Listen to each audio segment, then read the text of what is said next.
يا ربي ستي للبا يسكي قفامي إنو كبا سملي مينو غرغر سكبا درمتا قوتا كبا سينا كبا تغاتي رمضان جيني والجالتني قولو ليكم في والقافتني تغاتي رمضان جيني والجالتني قولو ليكم في والقافتني أمة مسلمة هنداف رمضان كريم kan baranaa kan bara egeree baatii eebbifamaa fi kan arjummaa kan araaraa fi kan nagaa isiniif haa ta'u nuuf haa ta'u addunyaa keessatti musliimonni biliyoona lamatti siiqan guyyaa har'aa irraa eegaluun sooma baatii qulqulluu ramadaanaa kan bara 1445 jalqabanii jiru. Baatiin ramadaanaa biyya Saawud Arabiyaatti koreen addeessa ilaalu baatii sha'aab xumuramuu fi jalqabuun baatii ramadaanaa guyyaa eegalu yoo ibse guyyaa sana irraa eegaluun baatii itti uummanni musliimotaa guyyaa 30 sooma itti hidhatan yookaan immoo soomana itti qabatan jechuudha. Baatiin kun uummata musliimatiif baatii kadhannoon rabbii itti guddisan gargaarsa gochuu fi kan kana irratti xiyyeeffachuun itti dabarsanidha. Baatiin ramadaan kana keessa uummanni musliimaa kan durii caalaa akkaataa walitti dhiyaatanii fi masjiida waliin qabanitti erga takka heddummaatanii yeroo itti waliin masjiida salaatanidha. Akkasumas galgala yeroo aduun dhiittu yookaan immoo yeroo magriibaa waloon sooma itti furanidha. Sana qofaa miti. Baatiin kun baatii itti waliin ta'uun salaata shanan duraan dhaabbataan salaataniin ala salaata taraayii itti salaatanidha. Guyyoota 30 baatii kanaa keessaa addatti guyyoonni 10 boodaa musliimotaaf bifa addaatiin ilaallama. Sababni isaatis jedhu amantoonni amantaa musliimaa yeroo itti guyyoonni 10 boodaa kun maaliif akka guyyoota biroo 20 dura caalaa addatti ilaallamaniif ibsan.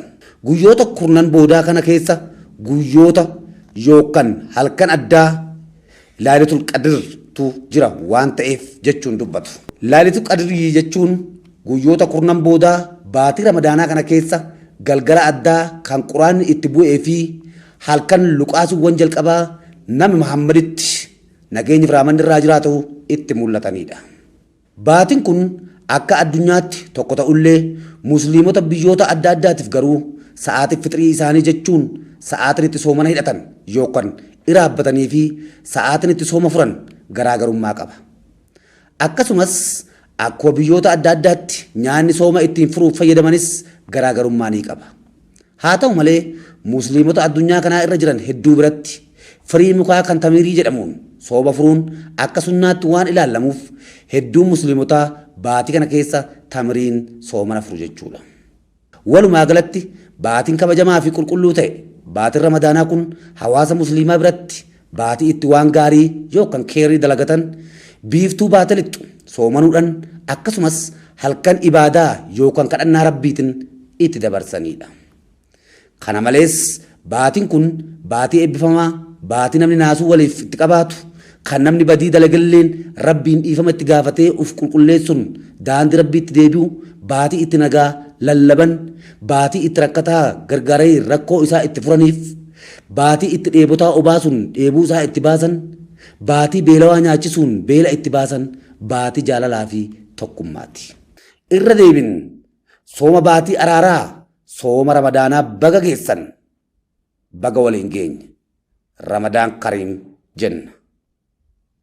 يا ربي ستي للبا يسكي قفامي إنو كبا سملي مينو غرغر سكبا درمتا قوتا كبا سينا كبا تغاتي رمضان جيني والجالتني قولو ليكم في والقافتني تغاتي رمضان جيني والجالتني قولو ليكم في والقافتني